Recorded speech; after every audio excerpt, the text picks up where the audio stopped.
Mark McGee problems. Exactly. Am I on? Oh, fuck it. You can't polish a turd, can you? There we go. There we go.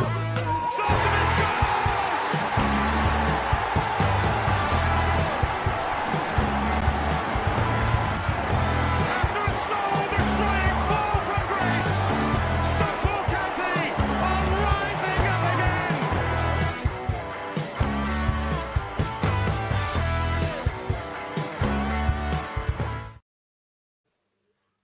People weren't such idiots, maybe I wouldn't spend the next hour in a really foul mood. Hello and welcome to the Scarf Hour War, your weekly show, part of the TalkSport Fan Network, giving you all the latest from around SK3 and beyond. With me, Nick, him, it's Russ Johnson, who has got. I've got a shirt on because it's transfer deadline day. Russ has got. What have you got? What's your transfer deadline day apparatus? What have you brought with you? It's an old training top. I'm talking about the dildo. Oh, sorry. Just always assume I'm talking about the dildo. Oh, was that made? Was that cast off yours? That It's what? Was that cast off yours? Did you have to go to like a workshop and did it off yours? Yeah, it's been downsized. You can only get them half size from the original. So yeah. Good recovery, mate. Good recovery. But luckily, someone's actually got some proper insight and stuff. Ben, with trivia and all sorts. Hello, Ben. Good evening. How are we? We all right?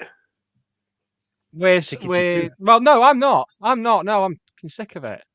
But people are just being really. Not really. I'm not genuinely interested, Nick. This is what you ask, isn't it? Yeah, just say yes. No one ever asks. So I just thought. Yeah, we'll get into it as the show goes on. It's fine. Yeah, good to be here. What's coming up tonight? Yeah, back again. The old gang. Yeah.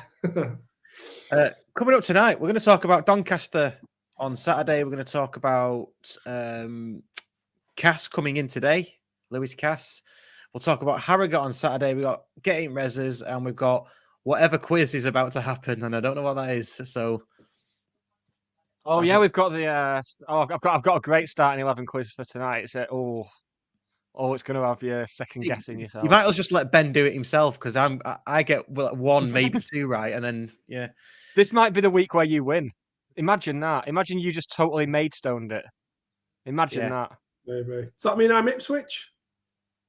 Very much so. Yeah. You're a heavyweight of the trivia world. Like, about to restore yourself to your place at the top of the trivia table. Oh no, wait a minute. Here come Maidstone. Yeah. Anything could happen. Very good. Very good. Just while we're on the trivia thing, can I just cast my net back out there and see if anyone picks up on that one that I mentioned a few months ago, which absolutely nobody has got yet. I am not going to give the answer away tonight, so it is not a please come back at the end of the show thing. And even if anyone gets it right, which they won't, but even if they do, I might not even acknowledge they've got it right because I want to do a big unveil at some point soon. But I asked this back in December, which is only 2 months ago now, I suppose. And the question was, what was significant about our game away at Portsmouth in April 1999? Haven't we already had this one? No, we had it. No one answered it though. No one gave an answer. You're thinking, Russ, of Swindon at home 2004, which was an unbroken chain exactly, never out of my mind of match day squads where we've had a player managed by Jim Gannon is what you're thinking of. Oh, that's the previous thing. This question makes that look like entry level. But this question, you've put it out on Twitter before, haven't you? Put it out on Twitter before, and nobody has got anywhere near it. People have said, like, was Teddy Sheringham playing for Portsmouth? I was like, well, no, because he was winning the treble for United. But even if he was, why is that? That's not significant for us in the slightest. Right, here we go. We've already got one person coming in with it. Okay. Well, we'll see. It's it, Phil Lloyd. If you do know it, DM me on Twitter, because obviously I know who you are. So DM me on Twitter rather than put it on here. And let's see if you do know it. That's like it being at school, isn't it? I know, but I'm not telling you. Yeah. Yeah. Come on, Phil, you're better than that. No, he's not. He's not. Anyway, sorry, I'm hijacking the show as I always do. So let's start with Doncaster on Saturday then. I didn't go. Did any of you? You were there, weren't you, Ben? Right, Ben was good. there. Right. I was in Djibouti watching it. It was a bit of a non-event, to be honest, because we were 2 up after 10, 12 minutes. They were farcical. They were so bad. I mean, we looked good, but it was like when if you're a decent player on FIFA and you drop down and play like on semi-pro, well, of course you're going to win because the opposition just don't exist. So we looked good. We passed it around really well. And I don't think it almost did us a bit of an injustice playing them because we didn't have to be good. They were so weak. We scored 5 headers. You can't score 5 headers in a football league game. And it's madness. Yeah, it doesn't happen. So we looked really good. We played really well. Great to see Southam Hales back. Obviously, got limited time from Hippolyte, and I didn't even realise Sarcevic had come on. To be honest, I completely missed that. I didn't know he was playing. But we were good. But we have to be good against better teams than that. Said that, I don't want to take anything away from Powell because it was by far his best game. Very, very good. He looked like the player we all hoped him to be, but we now have to see him Rolls do Royce, that would you say? Say again? Would you say you look like a Rolls Royce then? Yes, but big asterisk against that opposition. Yeah. So he now needs to do that consistently against the better teams as well. Not just, when we're falling. I don't want to. I'm being unfair singling him out because he was excellent. He really, really was. He was excellent. But, we need to see that level consistently now, not just against bottom 4 dog shit fodder like Doncaster. Very brave of Doncaster to just play without a left back. Can't see it catching on. But the amount of times we just had players running into space down our right hand side is mental. Dividends for them, did it? When they were doing 3 after 40 minutes. So it was, but after the first 2 goals, because the corner we won was from an attack down the right hand side. And after the first 2 goals, you're thinking, well, both of them goals are because of attacks down the right hand side, and they just carried on, just leaving this 60 yards of space down their left. They were just really poor. It's a bit of a shame that we conceded because I don't think Doncaster were good value for a goal. I'm sure Challoner wouldn't be particularly happy with that. We were very, the last 15, 20 minutes, we were very, very pedestrian, complete nothing. But the game was well won at that point. And Hippolyte came on, Sarcevic came on. So good to see them back and getting some, minutes on the grass, as someone used to say. So good to see that. Hopefully we'll see more of them. But genuinely, Sarcevic doesn't start for me on Saturday because you cannot leave out. Look at the midfield performances from game just gone with how good Powell was, Bailey, and Connor Evans or Lemonhead Evans. He's just brilliant. I've always liked him. I've always tried to defend him. I was very excited when we signed him. He didn't really get going last year. Played a bit of a part at the end of the season. Didn't necessarily, show too much at the start of this season. But the form he's put in for Wimbledon and admittedly, it's 2 games, so I don't want to get too carried away. But he has been excellent since he came back. And, there's no way you can leave him out of the team now. It's his, that shirt, the number 24 shirt or the number 8 or 10 or whatever, however people describe midfield these days, is him. And until, he gets injured, which will probably happen on Saturday, or something else, he's one of the most important first names on the sheet for us at the moment. How did Camps play? Because I'm a fan of Camps, and did he play the holding role, or did we not even need a holding role? Well, not really. Croasdale obviously didn't play, which always sets alarm bells off for me because we don't really win when Croasdale doesn't play. Camps was the closest thing we had to a Croasdale, but people often say that Croasdale plays this kind of destroyer role and breaks up things. And I think that does him a bit of an injustice because he's better. He's not just a destroyer and breaks things up. He's better than that. But we didn't need anyone to really play that because Doncaster didn't have anything to destroy. They just didn't offer anything, and we completely controlled the game the whole time, which I think suited Camps because it allowed him to be on the front foot a bit more, which I think suits him. So again, it'd be totally different if we were playing, a better team, and I don't know if Camps would be playing ahead of Croasdale if they offered more of a threat. But against, such limp opposition like Doncaster, it really suited him, and allowed Evans to get forward, and, even in the first couple of minutes, he looked dangerous and he was clean through, and he just kept up that level throughout the game. He was brilliant. But yeah, Camps was good. Everyone was good. You couldn't say anyone had a poor game. This Evans and Powell link up as well looks tasty, doesn't it? Yes, it does. And that's it with Powell. That I've been very critical of him this season. I think quite a few people have been critical of him because, obviously you look at his career and where he's been, and even last season he was in the Championship. He's obviously hugely talented. And I don't think we saw it at all in the first kind of couple of months. People hark back to I think it was the Crawley game or something. But then we were 2-0 up and we went 3-2 down. So nobody was that good. And then, and I think I don't know about this kind of stuff, but, he's not someone who's going to sprint box to box and kind of does the Croasdale and the collar stuff. So I think that becomes a bit of an easy stick to beat him with. Oh, he's not arsed, or he's lazy and all this. Yeah. And I don't think he is lazy. I think it's just his game and it's the kind of player he is. He's not going to bust a gut running from end to end.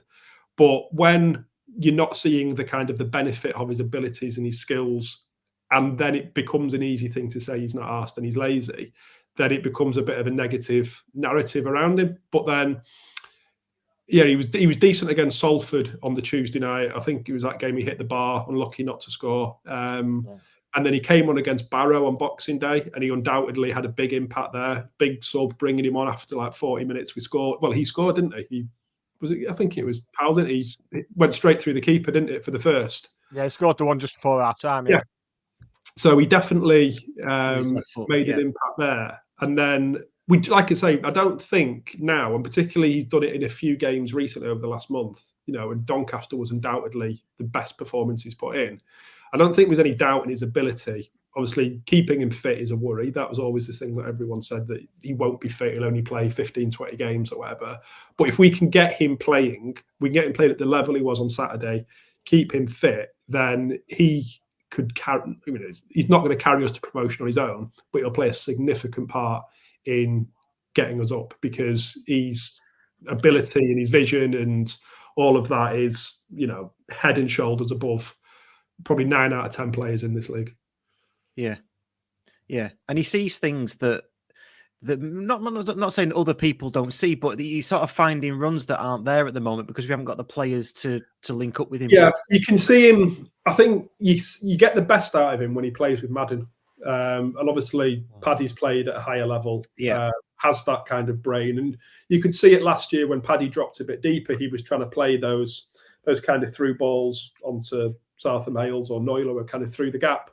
And Powell's taken that to another level. And I think you're right that there's been sometimes, particularly earlier on in the season, he would attempt something and it would be wasted because no one else has kind of seen that opportunity that he's seen. Yeah. So whether it's him spending more time with the team, whether it's a team just gelling more, whether it's kind of, I don't want to say the better players coming back, but the more established players having more minutes who are potentially spending more time with him and more on his wavelength, then maybe that's unlocking it. Maybe he's just, something's clicked and he's feeling fitter, he's feeling stronger, and we're ready to see the best of him now. But yeah, I think him and Madden brings the best out of him. Definitely. I think we've seen the best of Powell when he's played alongside Madden. I don't think we've really seen it with Wootton. So we didn't really see any of it with Barry because he was not really playing back then too often.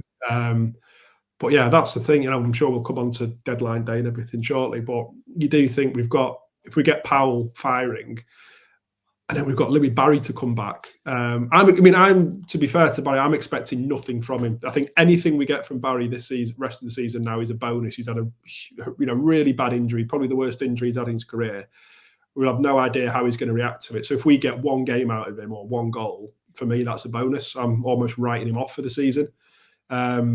But if we get even a 3/4 of Louis Barry back how he was kind of in October, and we get Powell up to the level he was on Saturday, plus we now have Wootton to come in, kind of augment things, and Southam Hales is back, and whoever else we've got, then yeah, and I'm sure our friends in North Wales will be recording this as they were 2 months ago, 2 years ago. But I said it in September that we would win the league comfortably.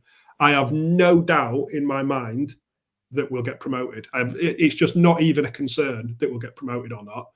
I saw someone on Yellowboard describe it as a big if the other day. Big if. Like, if we get promoted and big if. It's like, are you mental? Yeah, it's not a big if. It's like, I have no doubt in my mind we'll get promoted. Like, it's not like we're already in League One as far as I know that's a really arrogant, stupid thing to say. And, I agree.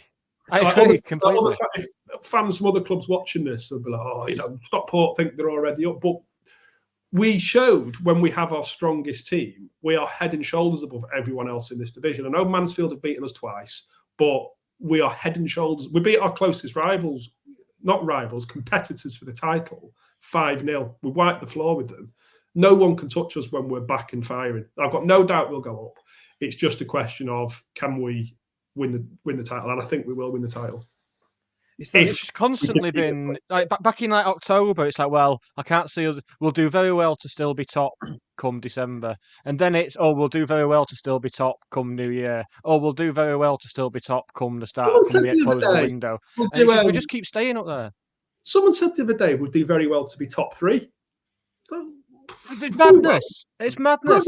The run of injuries. We've had the worst injuries in this club's history all at the same time. The worst injury luck we've had. And we've stayed top of the league.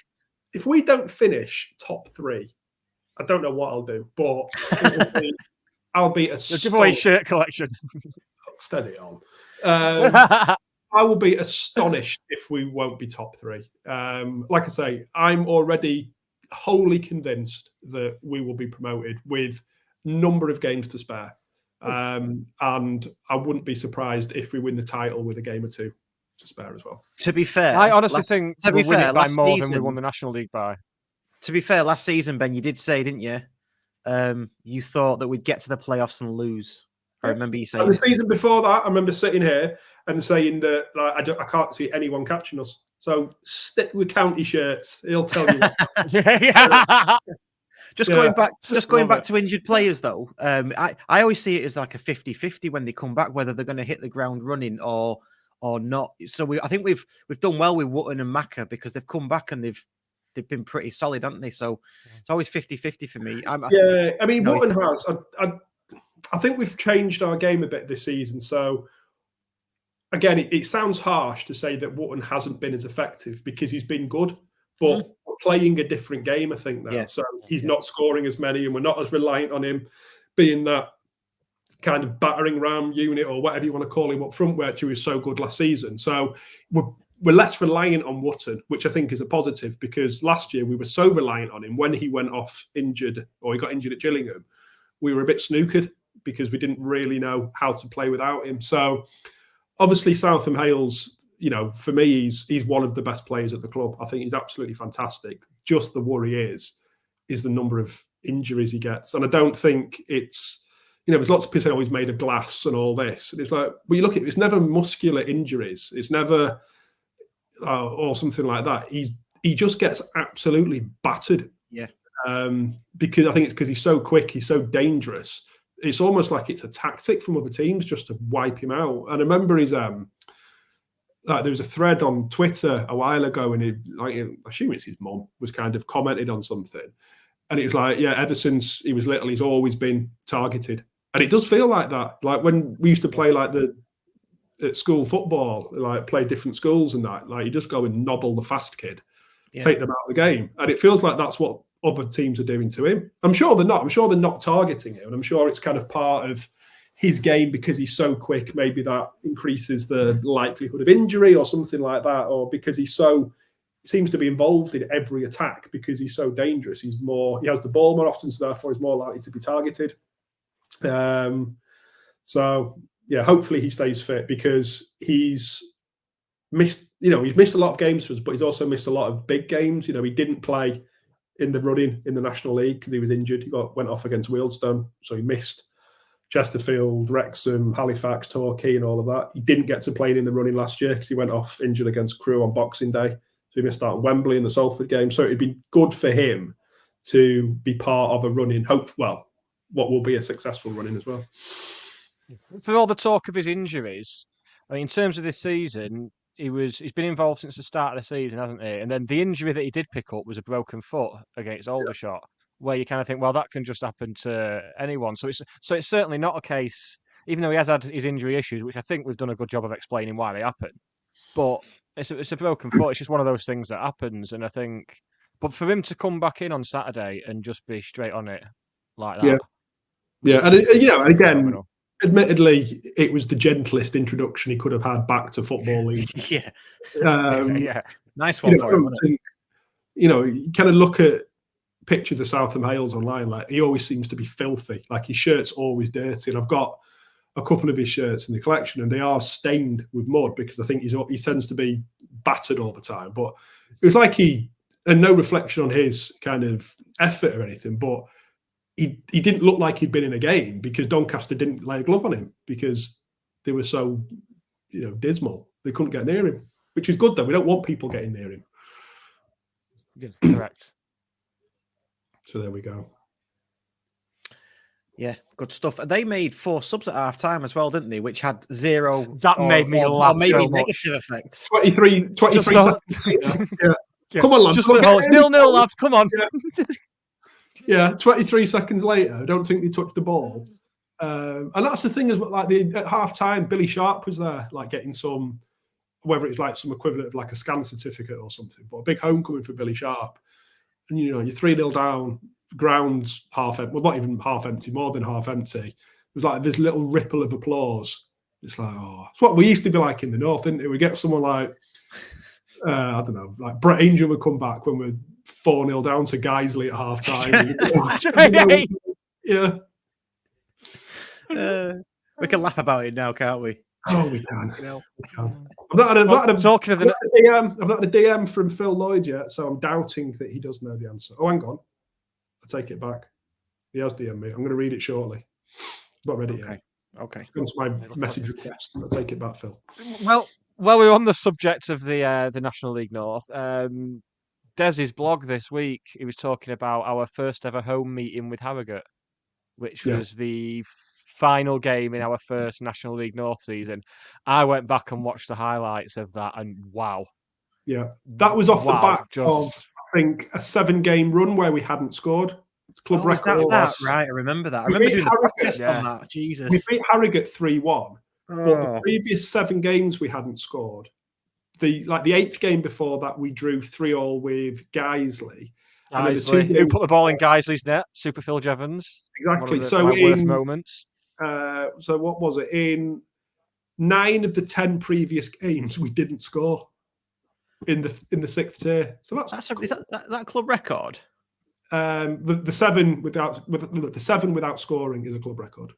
Yeah. Yeah. I don't think they made a big deal out of it on the social media like they do when we win like 12 in a row. Yeah. Wasn't like Alan Lord handshake emoji club records. Alan Lord doing Alan Lord things. Yeah. Not that Alan Lord. Yeah. But I was genuinely so surprised to see not just how bad the standard of football was from us, but from Harrogate as well. Like how far both. And they had the same manager that they've got now as well. They did. Yeah. Well, he's been there for about forever. He's got a job for life, hasn't he?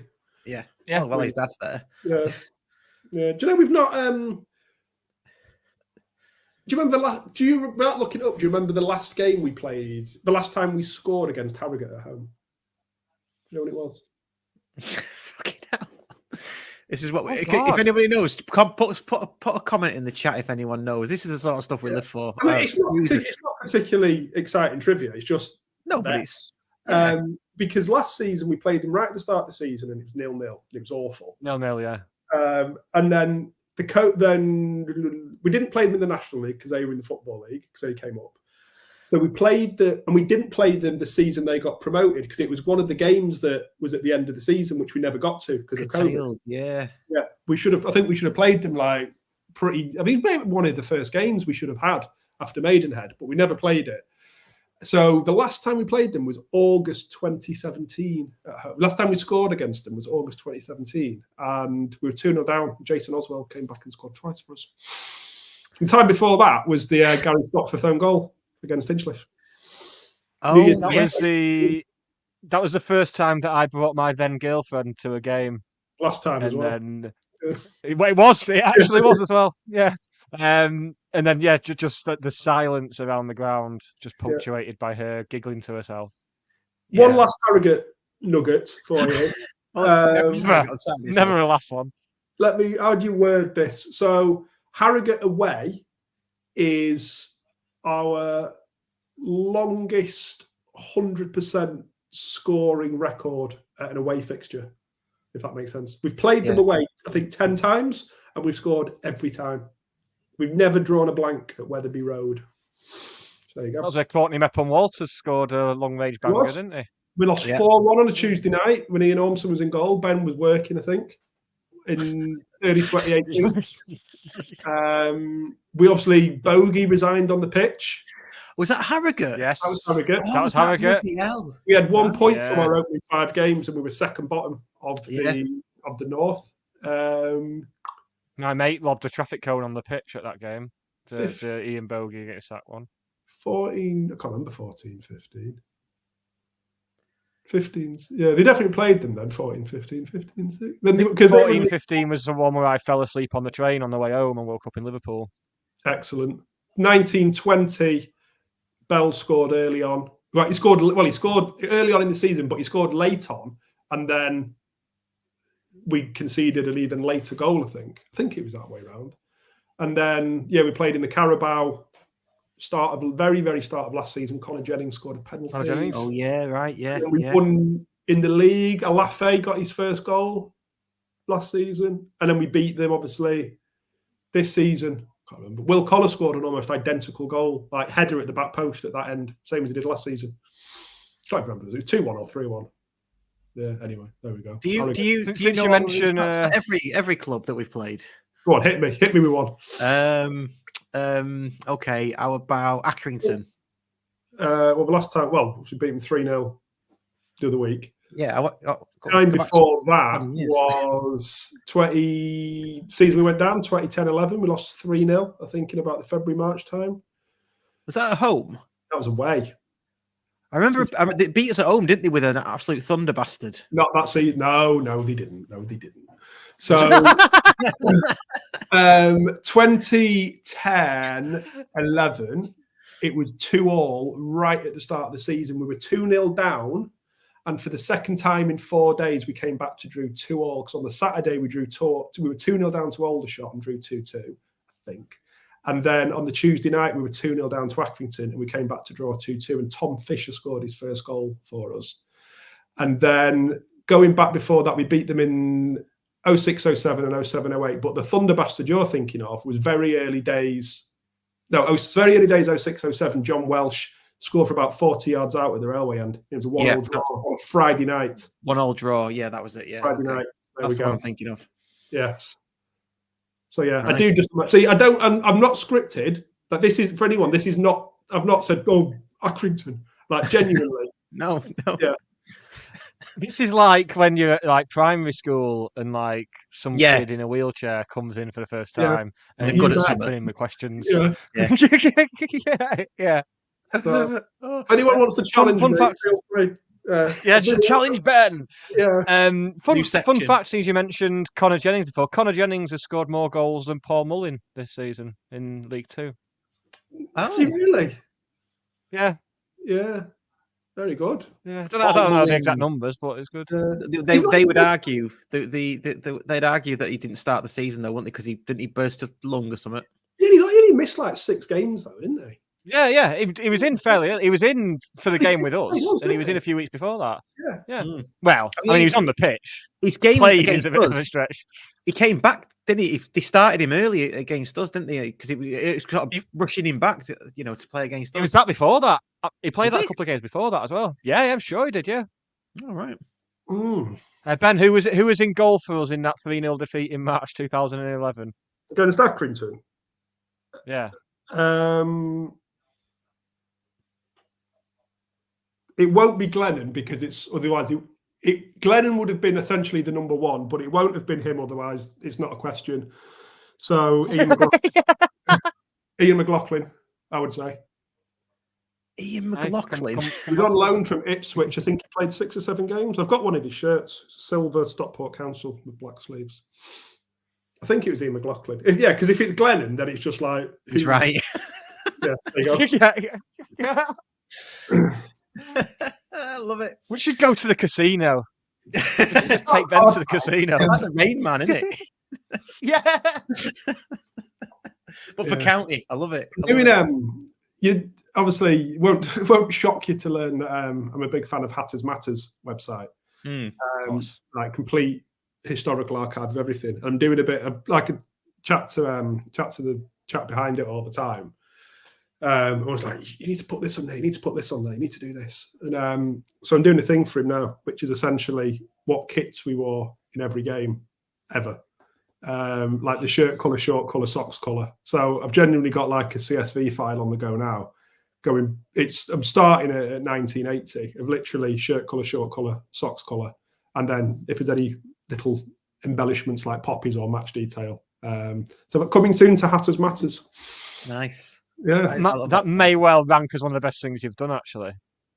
Yeah, That's right. It's a valuable public service. I mean, he's got kids. Yeah, So yeah. is it better? Yeah, than like I'm in an actual house. Yeah. I'm not in like some asylum or something. Like it's full of kids crap. But it is my actual house. Yeah.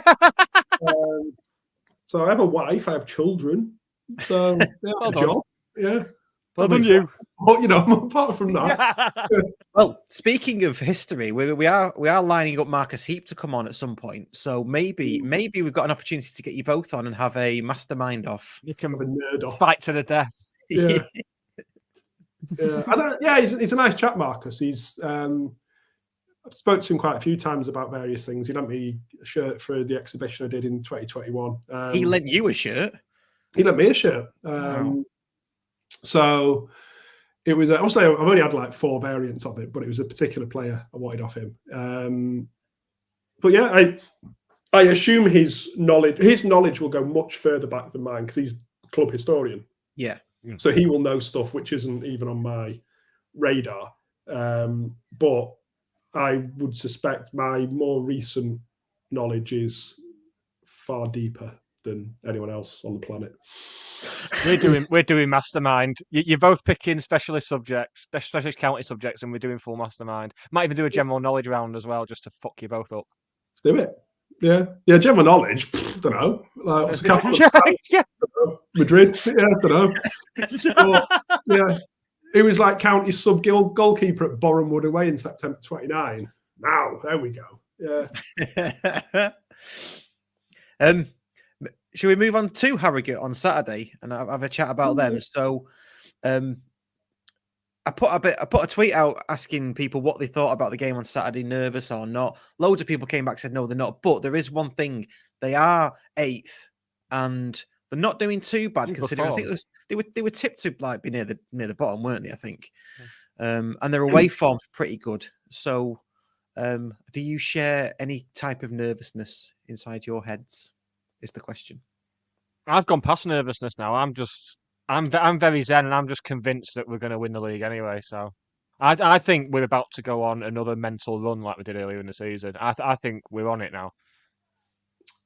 Yeah, and it's a tougher game than I think people are making it out. I mean, I think people have come around to the idea. Now people have been alerted to it that they are one of the top form teams. Their away form's really good. They're just outside the playoffs. I think like a week ago, people were like, "Oh, we'll win this 5 or 6-0." Like, we won't win this 5 or 6-0. There'll be a good, organised, difficult team to beat. Probably come for a point, so we'd have to try and do something. But if we come out and play as well as we can, if we get an early goal or we get a goal at any point, it changes the game, doesn't it? So, but I do remember last year, admittedly, we were pretty bereft of ideas at that point of the season, or like start of last season. But yeah, if we come up, we are. I don't think we're comfortable. I'm comfortable we will beat them. I don't know if it'll be a comfortable victory, but I'm comfortable we beat them. But anyone fancy a little bet? They are as high as 8-1 to win Harrogate, which is quite a big price.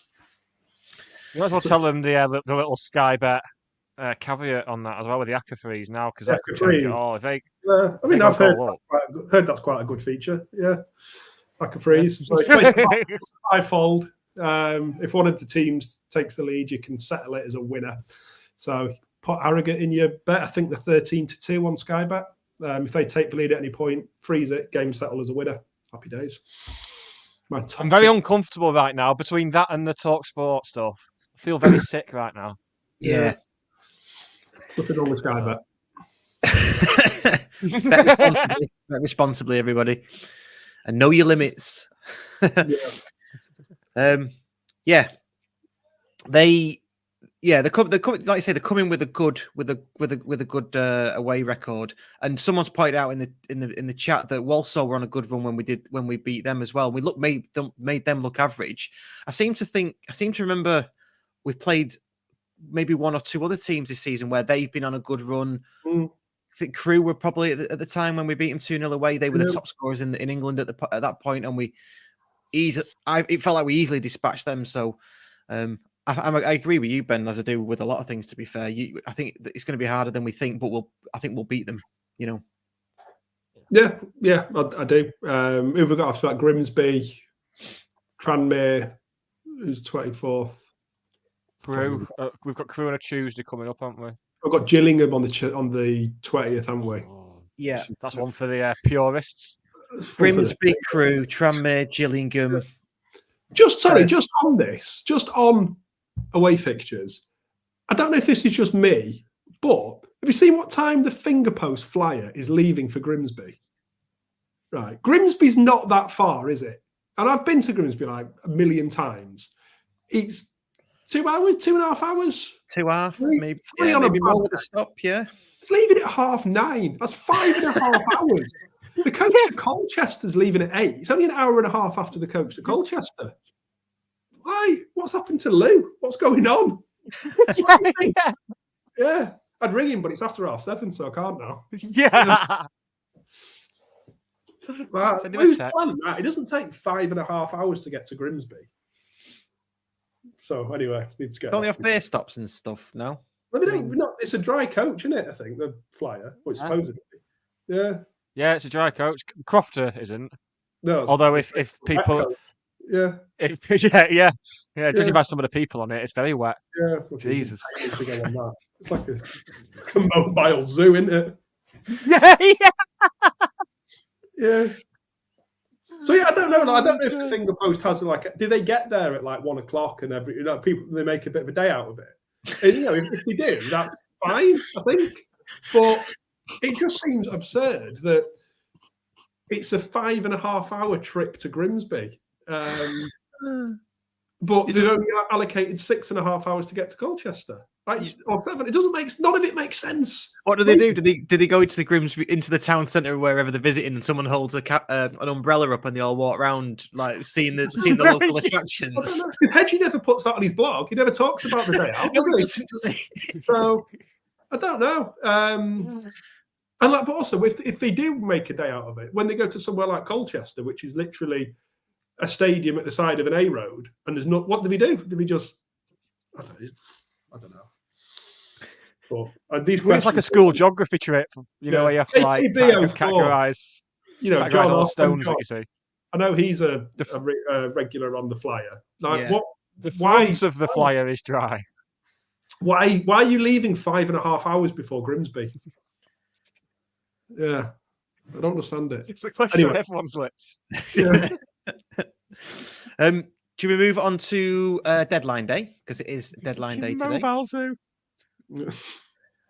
And we'll talk I can about have a whinge now, can't I? Yeah, there we go. We'll talk about our I I should have done a transition for that, shouldn't I? Really? Oh, never mind. Yeah, go on, have you whinged? We've got Lewis Cass from Port Vale. Somebody's put here. Let me just bring this up. Yeah, I've seen that. Yeah. What's that about? It's massively underwhelming if you're thick, right? I don't Because think we needed a right back. Seldom Hale's his first choice. Noel, by the looks of it, we're not going to see again this season for obvious reasons. We need a right back who has played under the manager before. He'll have played with Neil Byrne before. He knows he's not first choice. We've got him to the end of the season. He's a steady right back in a 4. Don't get me started on Isaiah Kite because he's seen the iceberg. He's had enough of this. He's taken himself off Chernobyl on a bloody sunshine break rather than get involved in all this because people are just being idiots. When the club put the tweet out before saying, "Oh, who's for a signing" or whatever it said, and people replying saying, "Oh, is it Barry?" No, well, no, obviously it's not. Oh, is it a striker? Well, no, we clearly don't need a striker. That's clearly not the issue. Scorers in the division. Only the second highest scorers in the country. Yeah. The striker that we missed so much last season when he was out injured now can't get back into the team. And people are saying, "Oh, let's go and sign another striker." No. Yeah. Is it a left-footed centre-back? Well, no, because we've gone back to the back 4, so that doesn't matter. Yeah. I'll take a ball-winning midfielder to cover for Crowsdale if that's going to happen before 11 o'clock. But if not, I think we're fine. We're fine. We've got players coming back every single week. Completely. And that's the thing that like we've muddled, and I think it's fair to say we probably have muddled through. But then, what did we do? We lost against Mansfield, or we lost against Newport. I know we lost against Aldershot, but I don't count the cups. So we lost against Mansfield and Newport.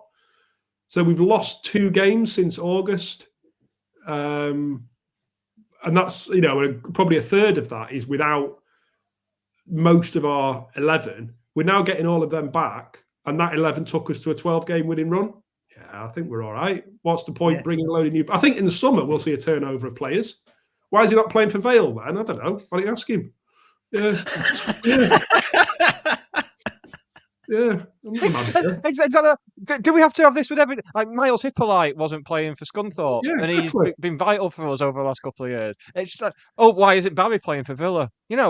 How far do you extend this? He wasn't playing for Millwall. He's coming from a league above. He might turn out. He might be rubbish. He might be a disaster, and we pack him off back to Vale Park after 3 weeks. But I'll give the lad a chance. He only signed for us, about 3 hours ago. Plus, we've got people want like Cafu 98 or something. Exactly. Is that what people expect? We've got reinforcements where we need them. We've got that kid from United. We've got him from Villa, who I don't know if we'll actually see much of him. That Rico Richards, particularly when Barry comes back, he's probably just going to do a bit of a job for us until then. But yeah, give him a chance. If people dream about what they'd do if they won the lottery, or if they had like a big bingo win or something. People dream about what they'd do. I would, if I won the lottery right now, I would genuinely buy Stockport County and put us into admin just to give them something to bloody whinge about. Because some of the whinging going on with this transfer window, we're pissing the league. Yeah. And there's just non-stop whinging. I saw today, with Shamanga going back to Boreham Wood on loan, or would have liked to have seen us. So I had to go and get my sign out, didn't I? I had to go and march over to Twitter and tap the sign. Yeah. Christ almighty. But let's be honest, we've become a right spoilt fan base in recent years when it comes to transfer deadline day. Someone posted earlier that, when would it have been? 6 years ago? 7 years ago? We used to post like the club's bank account details on a poster that a fan had made so we could boost the budget, so we could maybe sign some like kid from Altrincham on loan to boost the budget date. Neil Young's Gold Rush we used to have, right? Because we were that on our arse not that long ago. And I know that has no bearing on where we are now, but the fact that people are demanding we go out and was competing with idiots in Wales, throwing money about, and we're top of the league. We don't need to. We've got a very expensive squad as it is. We've recruited really well. I'm sure we could have better players in some positions, but we're top of the league. We've got loads of players coming back, so stop being such a smacked arse. Not anyone in particular, just fan base in general. Yeah. I'd go as far as to say, rather than an individual. Yeah. It's not just a county thing, but I'd go as far as to say, for me, this has been our best window since Stock took over, purely because, unlike other windows, we've recruited for the system we're playing. Every other window, we've had complaints that, we've brought players in for a system we're not playing here. But this time round, we've absolutely nailed it. Exactly. We've just filled the gaps that we had. We brought Conor Lemonade Evans back, who has been like a new signing. Yep. Just it's fine. Yep. It's fine. We've still got Barry. Right. We've still got Barry to come back, and I know there's this whole thing he might not play again. But if Barry comes back and he's anything like he was, here we go. Because he's a backup. He's a backup to Macaulay South and Hales. And League One is the league above us. It doesn't go League Two. It doesn't descend. It's not League Two, then League One. League One is above us. It's a higher standard. And he might not be playing. He might not be playing not for ability reasons. It might be something completely different. Exactly. By the sounds of it, from looking at the Vale for him, he made one mistake earlier in the season and got dropped. And the player who came in for him has been undroppable since. Undroppable. So these things happen, which has happened with plenty of players with us.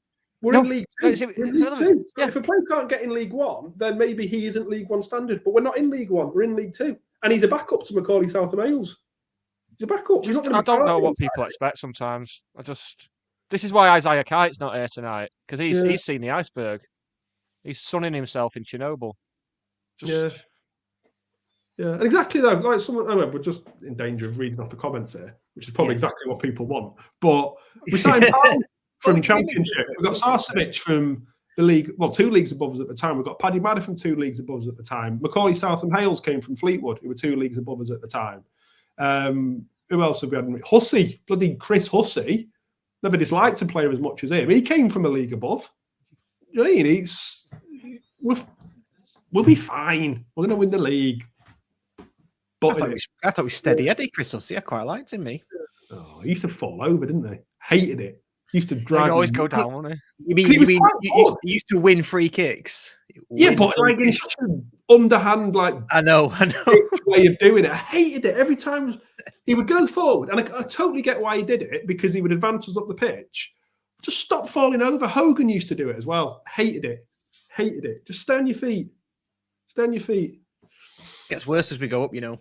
Oh, bring back Ash Palmer.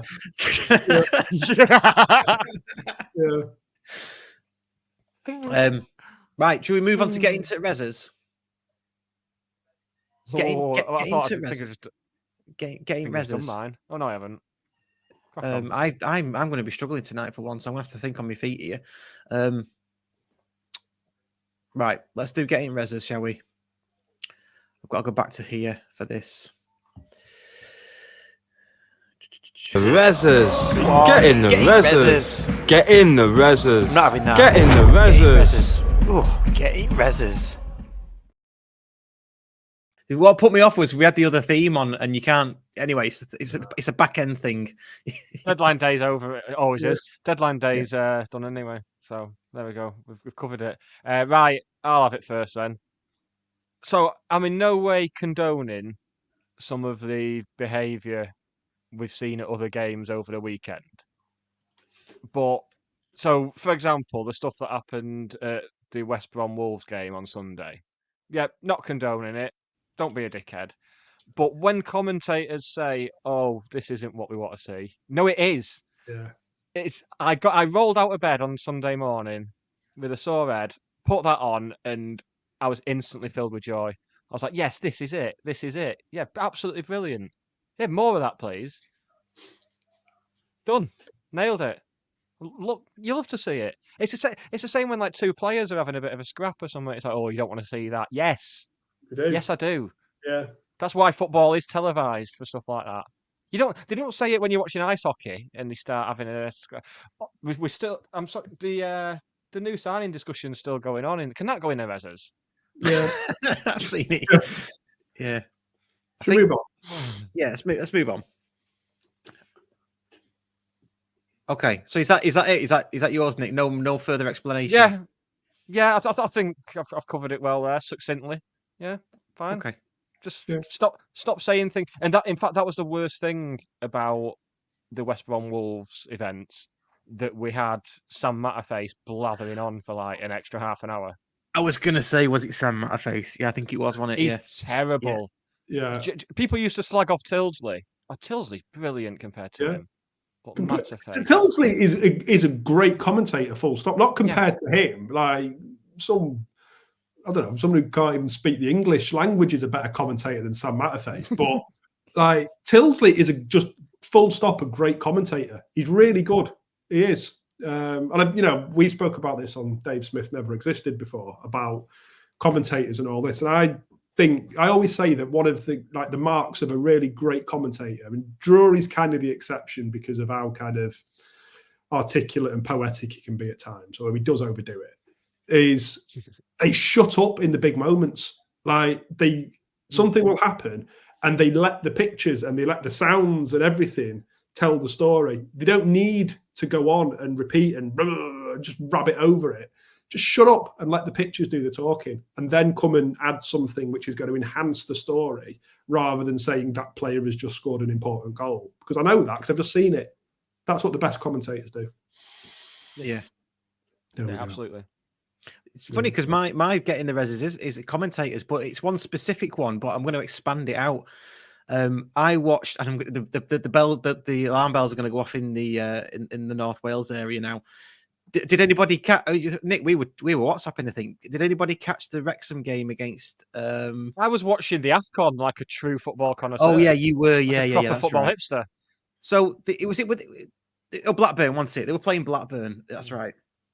Well, on the BBC, impartial as they are, they had a Welsh commentator, the league commentator, who was clearly Wrexham biased because he was talking about, he couldn't shut up about Wrexham and was waxing lyrical about them.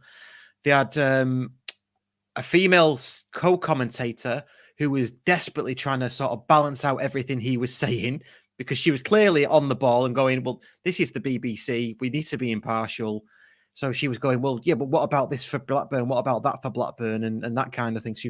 She had a really tough job all night. So that's what I'm putting in the reses. When you get local reporters or commentators doing games like that where the rest of the country's watching them. But just to expand on that, who's that commentator that just waffles pure shit all the time? And he's done the rounds on Twitter and X recently. What's he? Peter Drury. Drury. He's like Sky Sports #1 commentator now, isn't he? But he just now Tyler's gone. Yeah, he just reels off all of this like waffle, doesn't he, about a certain situation? I'm going to say it. I'm going to say it again for any. Again, I mentioned this on the Dave Smith Never Existed episode, one of the episodes we did. If you obviously people are listening to this now in their hundreds, Google Peter Drury, like Guardian cartoon. I think that should bring it up. Let me just double check. It's Styles, isn't it? Peter Drury, Guardian cartoon, and there's David Squires, the top link, and it's a kind of a take on Peter Drury just having his tea at home. It's brilliant, and it perfectly encapsulates what Peter Drury is, and he does go over the top, and there's loads of kind of funny takes on it about I can't do it justice, but just Google that Peter Drury, Guardian cartoon. It's very good. I'll have a look. Great. I must come back to that like every couple of weeks because it's fantastic. Darren Bowden has said Ali McCoist is one of the best. Not a commentator. Let's just delineate the difference. He's a great co-commentator though. He's the best one out there. Yeah. The people are saying it was BBC Wales, but it was on. It might have been BBC Wales, but it wasn't advertised as that. It was just BBC to me. It didn't say BBC Wales on the channel that I was on. So anyway, I got my knickers in a twist about it. All right, and I don't mind admitting it. So it's going in the fucking reses.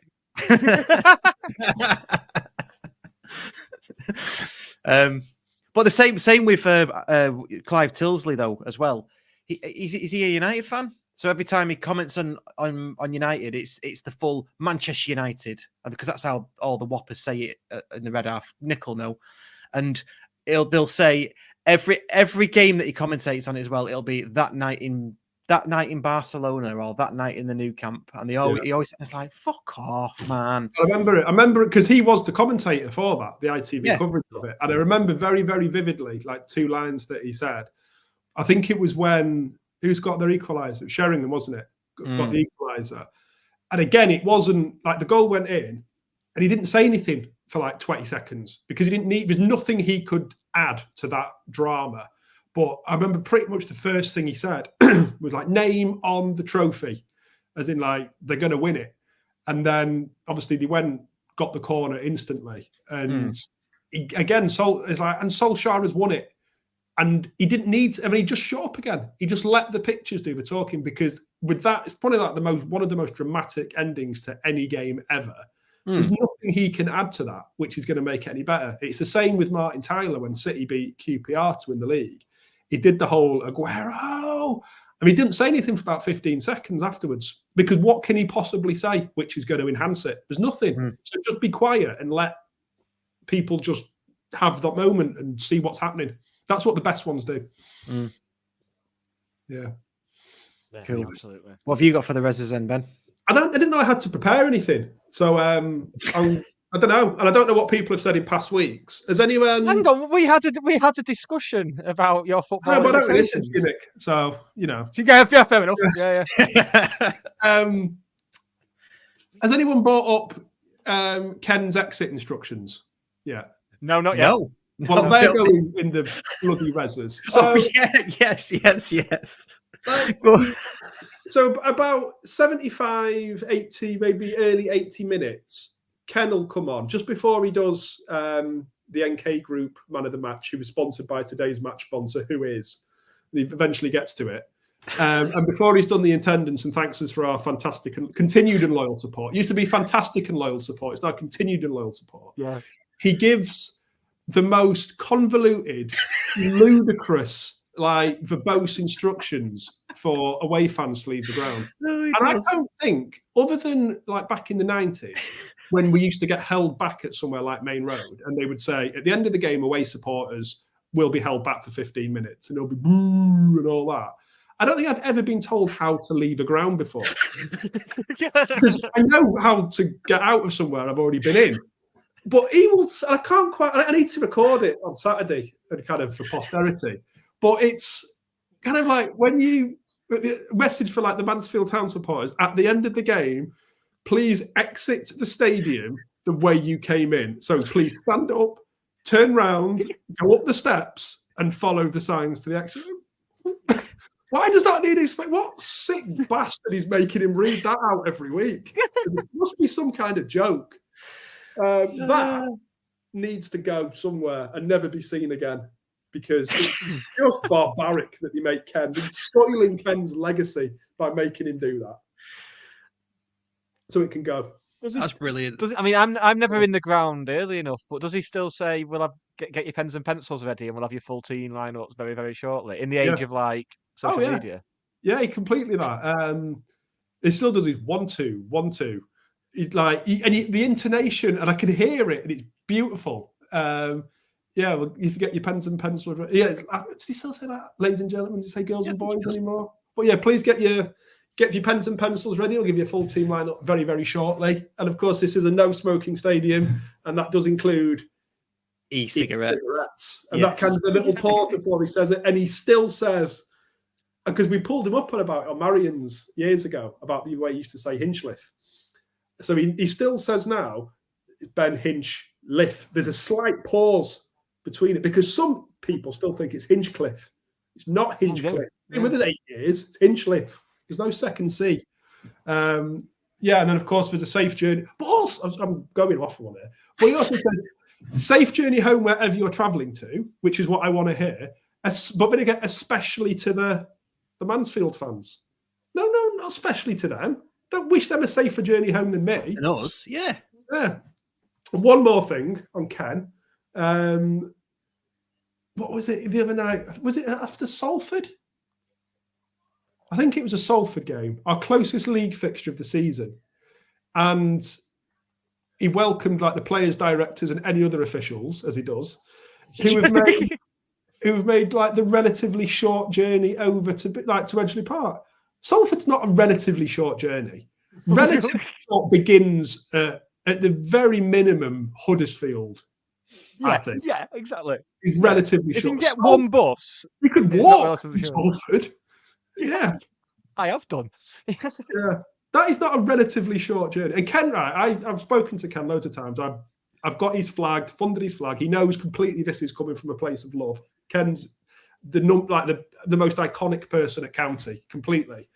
But yeah, like the nuances of like Ken's language are just incredible. And I've said this many, many times that whoever has to replace him will be gone. It'll be like Rusk. They'll be out in 9 months because they can never replace the person they're following.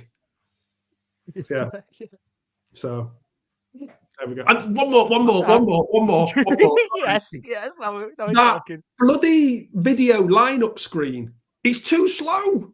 It's too slow. There is no momentum built up. It's like number one.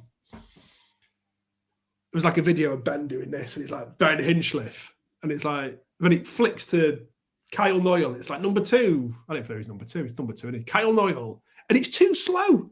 It's too slow. So cut a couple. If they look great, the videos look brilliant. They look really smart, but they need to cut 2 or 3 frames out of each player. Yeah. Otherwise, it's just too slow and laboured. Apart from that, excellent job, everyone. Yeah. Well, Wembley ruined it as well, didn't they? When they got each team's announcer, that was a fiasco. That was. Yeah. Somebody's mentioned that, haven't they? Yeah. Like I say, no rehearsal. Yeah, Ken he's just like one of the best things at County. He is, and said it for years. He should have a testimonial. He should have a statue. He should have a stand named after him. Everything, whatever he wants, Ken should have. But yeah, it'll be a very, very, very, very sad day when he hangs up his mic or whatever. Yeah, puts down the mic. Yeah. He's actually my dream guest for this show, Ken is. Have you asked him? Of all the people we could get on, He's never asked him. I sidled up to him at a game and I mentioned it to him, and he looked at me like I was mental. Do you want me to ask him? He just looked. Yeah, all right. Yeah, you ask him because you've got the in with him. Yeah. But genuinely, I think it'd be like a 4-part of that, because the first part of it had just been me. I've written about 15 different little idents and transitions that I want him to do. I want him reading our contact details out and all that. So it's just going to be that. Did you see that clip that was posted on the board this week of him doing commentary at a game in the late 80s? Blew my mind. No. Yeah. Blew my mind. I think it was it Chesterfield? Chesterfield or Halifax, I think. And Ken was the actual doing the commentary, not just in the background making stadium announcements. He was the commentator on the video. Amazing. It's like finding out your dad used to like play bass for Hendrix or something. It was just full on like mental. Oh Right. God, what? Should we move on to the quiz at the end? Which is now. To pit you two against each other, don't I? Yes. Talk me through the format. So the quiz of choice is starting 11s. I have picked a game of yesteryear. Russ is already just livid. Sounds familiar, this, Nick. Yeah, it's weird. It's almost like I just listen to every comedy football podcast going and rip it from one of them. So yeah, I have picked a county game from the past, and I'm going to pit you against each other. You will each have a chance to name a player from the starting 11. How far back we going? Well, you'll find out in a minute if you just let me get on with it.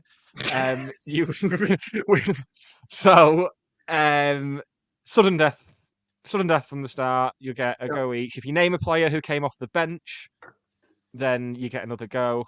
If your guess is wrong, the 11 who started the game. The 11 who started the game. But yeah, if you name one of the substitutes who came on, then you get another go. Okay. So the game of choice is from the 2nd of February 2013. A 3-2 win against Nuneaton. Is that Kalazic's first game or Flinney's? It was certainly in that period. I've not had a chance to look. I think it might have been Flinney. I think it was Flinney's game in charge. I think it was Kalazic's first game.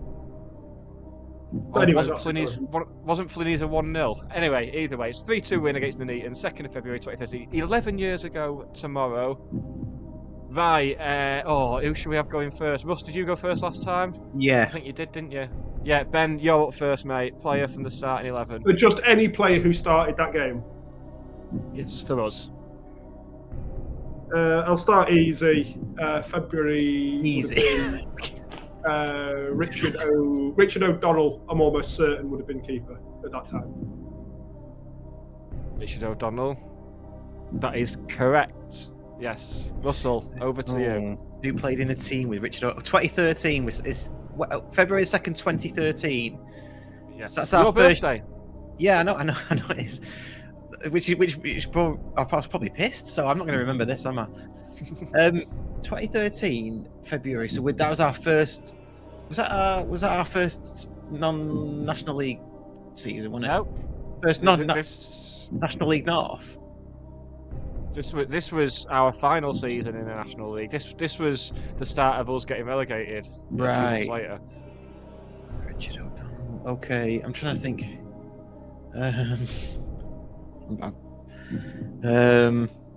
Sam Sheridan. He'd gone by that. No, No, fuck's sake, Russ. God almighty, every bloody week. I don't know what. We didn't even get to a bloody second player. No, Sam Sheridan was not in the starting. Yeah, 11. that's it. That was it. Thank That was it. But it's all right, Ben, because you get to properly show off now and try and name the other 10. Right. So O'Donnell, I'll go with Fag Bowler must have played, and he would have been Bowler is a yes. Alongside, I think the back four was fairly steady then. So it would have been Fag Bowler, Tunnicliffe, Halls, and Newton. Correct, all four, yes. Jesus Christ. You need to get out more. Hattersley, was it Mackin? No, John Macken came on as a sub. No, I'm going to say Hattersley. If Mackin came as a sub, I'd say Hattersley, because Hattersley left, didn't he, to go, is it Southport or something stupid? Southport on loan, yeah. So I'd say Hattersley started. Then, did we have...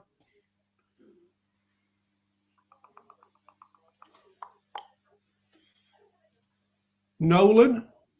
Was he still not? Nolan, Yeah, he was talking about it. one of my top 3 most hated county players there. He's a yes.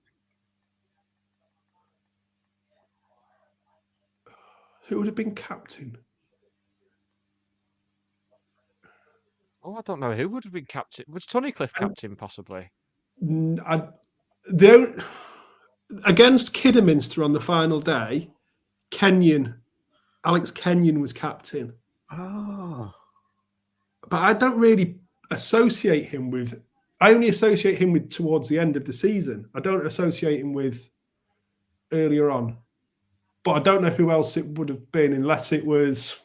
Was it Connor? No? No. Or was that the season before? Connor was not in the... Yeah, no Joe Connor. Connor did play for us that season, but he'd gone by that point. Right. And I don't think... Because Kalazic had only just come in, so like the likes of Chirac and Windsor and Marshall and Simon Hackney and all of them hadn't arrived. So I will say Kenyon is a player. Kenyon is a yes. Yeah. So how many is that? So you have got 1, 2, 3 to go. 3 starters to go. I've got the defence and the keeper. I've got a striker, 2 midfielders. So I'm assuming 2 midfielders and a striker, or 3 midfielders. I'd say 2 midfielders and a superfluous attacking player who you wouldn't really pin down to. It could be your number 10. It could be an inside forward or something like that.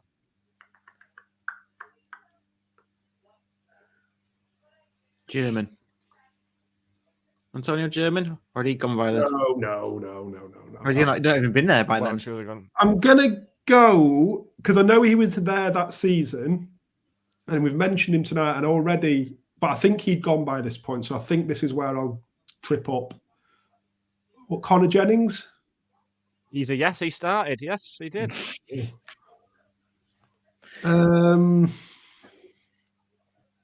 So you now have one more to get from the starting 11. Oh, sorry, two. Two you've got to get. And we didn't have Sheridan. Hmm. And we didn't have any of the jokers from the Kalasic era.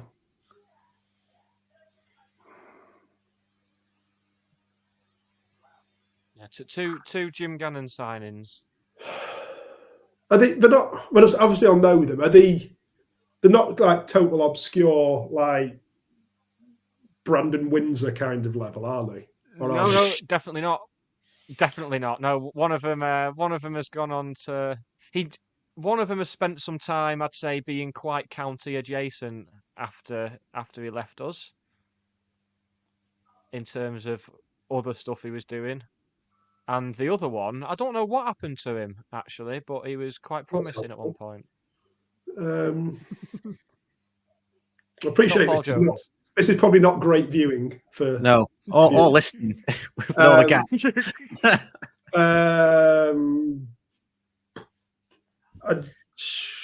I genuinely don't know. I will guess no, Turnbull wouldn't. No, not Turnbull. Is he county adjacent? You wouldn't say he's county adjacent. Let's wrap this up.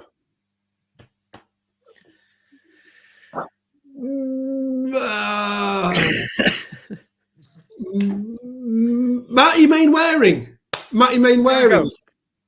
County adjacent. No idea who the other one is. Like, I know it's not, but Adnan Chirac. No, Simon. the other one was Danny Paul Whitehead. Turnbull. He's always the answer. Paul Turnbull. Yeah. Yeah. No, it's Danny Whitehead, and the two subs who came on were Mark Cullen and John Macken. Mark Cullen. Yeah, he did all right in the end, didn't he? Did he go into football Alone, league? one he was, yeah, he did. Yeah, went back He to played for football league. Luton Had a and good Port career. Vale, I've got his golden black shirt, long sleeved. He scored quite a few in the football league, and he did all right. Well done to Yeah, he him. did all right. Well done to all of us. Yeah. Thanks for that input, Lee Walker. Well done, Ben. Yeah. Right. Danny Whitefield. Right, Yeah. let's call it a day. There we go. Thanks for joining us, Ben. With your Pleasure. insight is I'm sure you won't have me. I'm sure you won't have me on again. No, absolutely. We absolutely will. You're getting the reses is probably the best we've had, actually. That's right up there for me. The Kenny Boxall getting the reses. Just to be clear, don't put Ken in the reses. No, it's not Ken. It's the whoever handed him the instructions. Exactly. Yeah, absolutely. Yeah. Stop interfering with the artist. Yeah. Yeah. You wouldn't tell Van Gogh how to paint some sunflowers, would you? Don't tell Ken how to tell spectators to leave the stadium. Yeah. Good stuff. Don't forget our charity partner is Mentel. We've got some podcasts lined up for that. And we're back on Monday with the Courtyard Club Call, and then we'll be back next week on the usual day of Wednesday for this show again. Have you got a Dave Smith Never Existed in the Yeah, oven? we'll get one in next week, won't we? We've got a theme. We know what we're doing. We just need to actually sit down and do it. Just finding the time, innit? Yeah. This is the problem with true artists. Exactly. It's whatever the moment takes us, isn't it? You can't synthesize that, fortunately. I think the next one will be the best. And I know that's what everyone always says to plug things, but I genuinely think the next one we do, so admittedly it's quite a low bar as well we've set, but I do think the next one will be the best one yet. Thanks for Good having me. stuff. And we have got some guests lined up as well coming on soon. So Liam Cash is coming on soon, Marcus Heap, and we'll get more. And if you fancy coming on, give us a shout, and we'll consider it. Dickhead. I'm not going to promise anything, but we'll consider it. I'm glad you said we'll consider it. Yeah, thank God for that. Yeah. But we have got some Very guests lined important up, distinction. Yes. If you enjoy this kind of nonsense and trivia and stuff, hang on, not that hand. Hang on, where we're going. That one. There we go. Do that. Yeah. Well-oiled, practiced. Yeah. Do that. Twitter or X. At County Shirts. Thank you. Cheers. And thank you as well to our patrons. We're over 60 now, which is really, really good. So thank you to every single one of you. Really like that. Right. See you later, fellas. See you in the courtyard on Saturday. Bye. All right. This episode of the Scarf Begower War was written, recorded, and produced by Russ Johnson and Nick Lee. The music on the opening titles was produced by Dan Johnson. Subscribe wherever you get your content, as well as finding out how to join the TSBW fan club. Check out the links in the description or go to allthews scarfbegarawar.co.uk.